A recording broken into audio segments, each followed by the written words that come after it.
The family of my next guest was told that she had flesh-eating disease and she wouldn't survive. And if she did, it was very remote. And to have any chance of survival, she'd have to have her arm amputated. Judee Orfino, welcome to 100 Huntley Street. Thank you for having me. So let's go back to September 2003. You're not feeling well. You go to the hospital. What was happening? First of all, I'm not a very sick person. I'm never sick. In 25 years of work, I probably missed one day. So this one day I get up and I don't feel well. Went to the hospital and they said, go home, you just have an infection. The next day, I felt worse. So I go back and they rush me to the emergency section and say, we don't know what's wrong with you. And they're doing tests and all kinds of needles they're probing and going all over the place. And then they said, we have to take you to another hospital because we have no idea what's wrong with you. Long story short, I go to 2 more hospitals, end up at the University of Alberta, and the doctor looks at me. I'm by myself because everybody has left me because it's been a long day. And he looks at me and he says, do you know what's wrong with you? And I said, no. He goes, you have flesh-eating disease.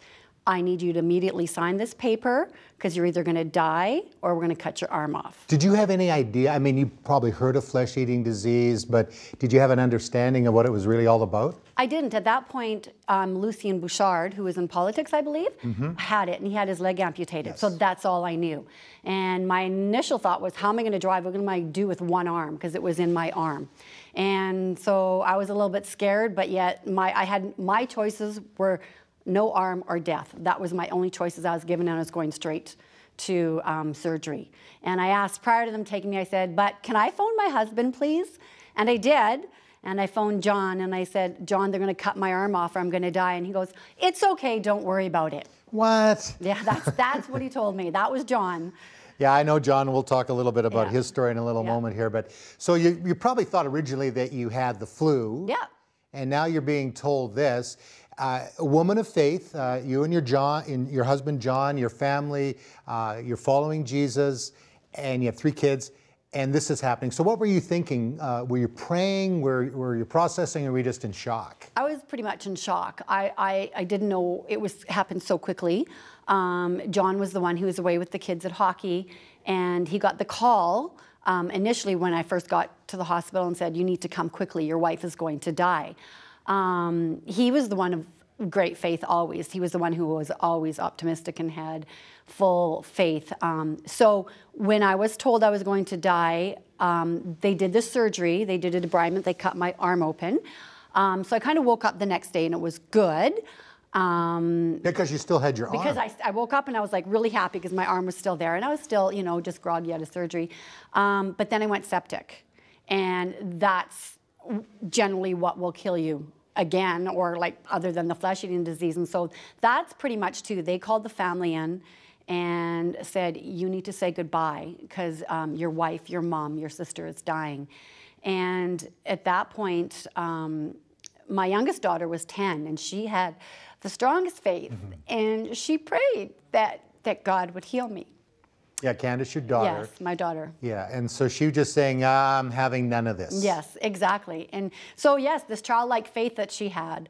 But John just continued to believe and have faith. And here I am. I made it. So you know, you survived this. What was the after effect of this? You did have some, you know, reminders that. Yes, I have a scar. It goes all the way down my arm. But other than that, physically, I was 100% fine, and that's a miracle in itself because most people with flesh-eating disease definitely lose a limb or have some other thing come out of that. But it just tested our faith, and because of that, John just, I didn't witness what I had went through because I was in ICU for 3 weeks and on life support, and John just came out of this just testifying and witnessing to everybody of this great miracle, to the doctors, and because they said I should not have survived. That they had no explanation for me living. There was lots of prayer. Yes. And you do feel it was a miracle. It was a miracle. It was 100% a miracle. That's what the doctors told John. I should not have lived for what I had. I should not have made it. And you're a healthy person. You go running every day. I run every day. I run 6 days a week. So there was, and I was fit and healthy, yes. So I'm sure that contributed to me. But I believe God had a plan. So you recover. You go back to your life. Yep. And things are going good. You're serving Jesus. Yep. John's telling people Yep. about Jesus. Every day, all the time. Yeah, all the time, and wonderful guy. Yeah. And then you get he gets a diagnosis. Yeah. Before he got the diagnosis, he started to feel his body wasn't quite working properly. Correct, and that's he just kind of started saying one day, my body's not working properly, and that we kind of laughed and joked about it because we didn't know what that meant. And then he got his diagnosis of ALS. So that was in May 2015. Yes. How did John react to this? I mean, he knew what ALS, some know it as Lou Gehrig's disease. I mean, the muscles start shutting down, Yes. and it leaves you really in a state where you can't move your body. Exactly. And so when John first got told, he did not worry. He was in the doctor's office by himself, and he just went, well, all good, going home. God's going to take care of this. That was his reaction. And he had that faith throughout his entire journey. He never gave up. He never questioned God. He never blamed God. So it wasn't that John was just trying to ignore the reality of his health. It was his faith. Mm-hmm. And I know John comes from a background where he did not grow up in the church. Right. In fact, when you started dating, he didn't have a relationship with Jesus. Was he a wild boy a little bit? Yes, he was very wild. So yes, John was the one who I got baptized, he came, he got saved, and his life instantly turned around. Yeah, when he started following Jesus, he was all in. He was 100% in. So he gets this horrible diagnosis of ALS. Yeah. And I remember talking to John about this because we became friends.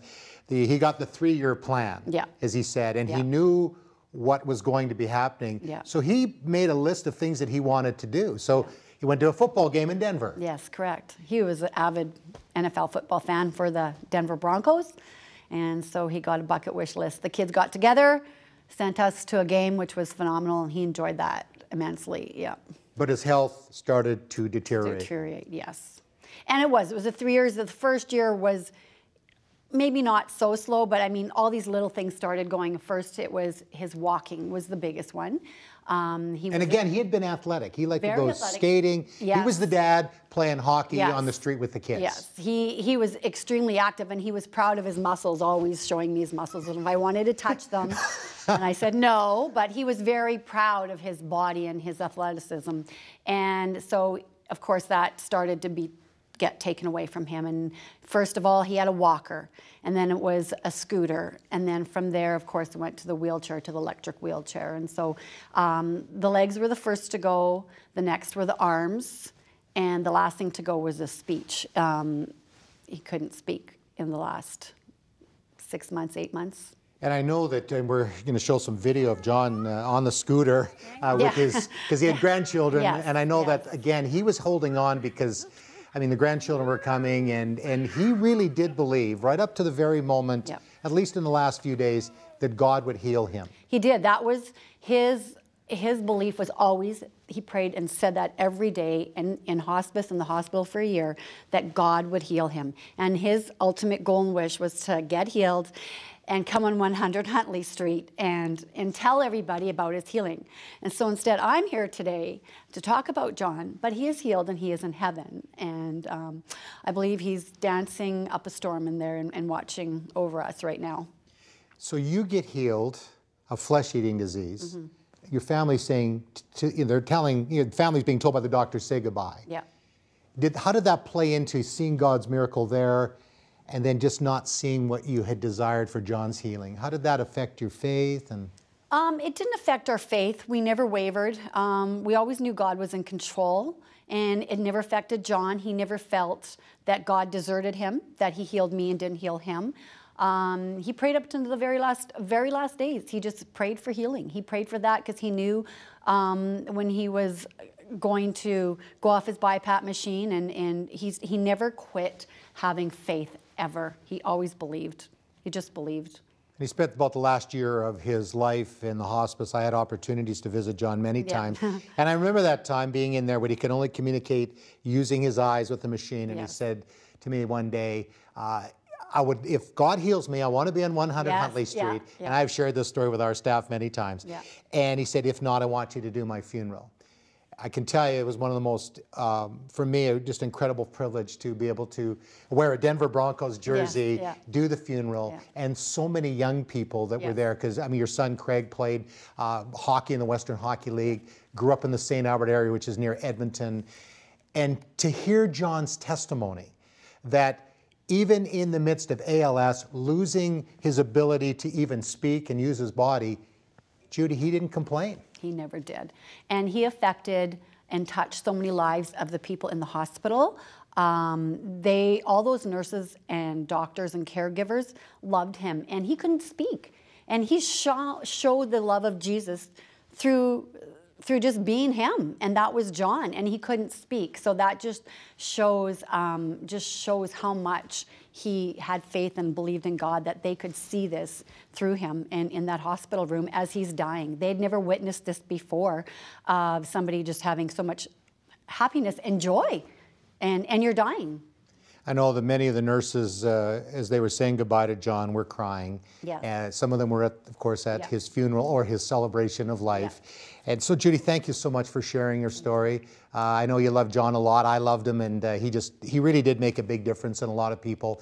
And because of his perseverance, and he showed what faith looks like, even if God doesn't ultimately, come in and do a physical healing, but we know he's healed today. So thank you for sharing your story. Thank you. And if you're going through a time right now, maybe it's a sickness, maybe it's the loss of a loved one, I tell you what, we do not understand the workings of God, but we know one thing, that he loves us, and in a relationship with him, we're going to spend eternity in heaven. And there will be no more sickness. There will be no more ALS and flesh-eating disease, cancer. All those things will be gone. So I'd encourage you, if you've never made that decision to follow Jesus, do that today. Or if you want to talk to somebody about being prayed for healing, because we do believe in healing, give us a call, 1-866-273-4444. We'll be right back.